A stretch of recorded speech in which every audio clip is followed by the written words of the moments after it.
Rachel with Yarn at Play Crochet. So I thought that I would do a couple of tutorials on amigurumi basics. If you've never done amigurumi projects before, one thing that you really need to know how to do is to create a magic ring. So I'm going to show you how to do that today so you can see what it takes to get your foundation stitches to get your amigurumi projects going. Every amigurumi project that I've come across has used a magic ring, and so this is one of those amigurumi essential techniques that you just need to know how to do. I am using my favorite yarn today, Lorena Worsted, my favorite amigurumi yarn that is, and I will show you how to do a magic ring. So what you're going to do is you're going to start with your yarn tail laying across your palm just like this. You're going to take your thumb and you're going to pinch the yarn between your thumb and your ring finger right here. Put those fingers up so you can start working around those fingers.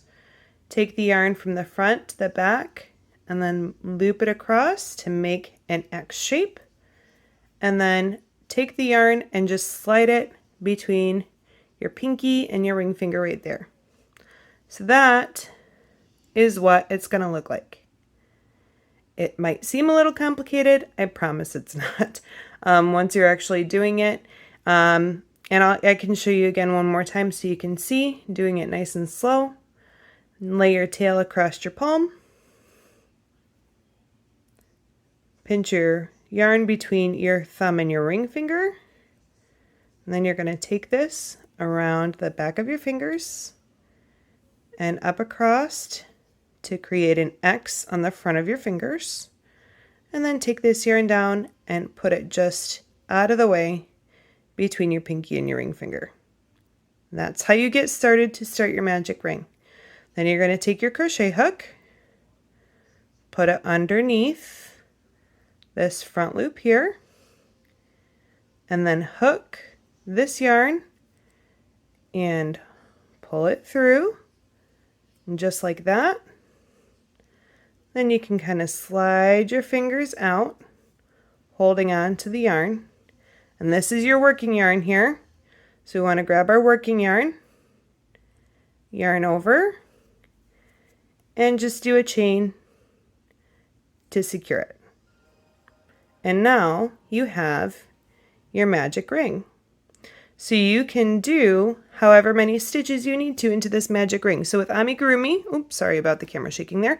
With amigurumi, you pretty much always work single crochet stitches. And so you only need to do that single chain right there to start your single crochets into the magic ring. If you were doing a different project like a granny square, you can start your granny squares with a magic ring as well. Then you might be doing double crochets, and then you would do, depending on the stitch you're doing, 2 to 3 chains to get your project started to count as that first stitch. In amigurumi, this little chain that we did to create our magic ring does not count as our first stitch. So that is just there to keep your magic ring from falling apart. So if you are going to start an amigurumi project, most start in the round with 6 stitches to start making a ball shape or a circle shape. And so you would do your 6 single crochet stitches into the magic ring here. So 1,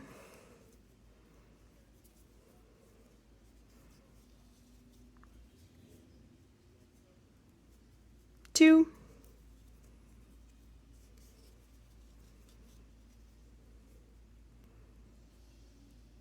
3,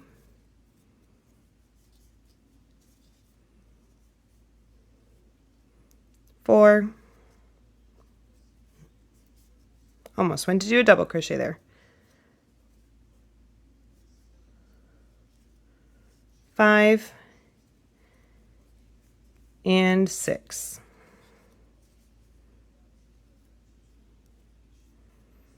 And so you have 6 single crochets inside your magic ring, and then to actually make those circular, you grab your tail that's hanging down here and you just pull. And it will snug up those stitches,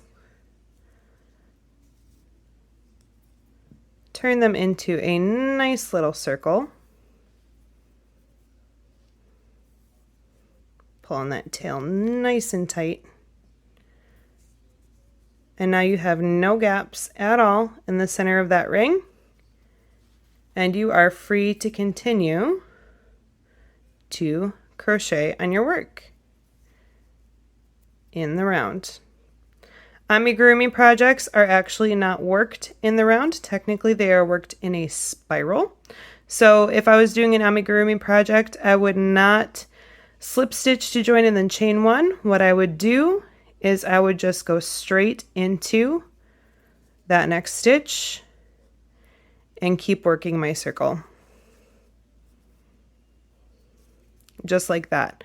But I would put a stitch marker in the very first stitch here of every single spiral.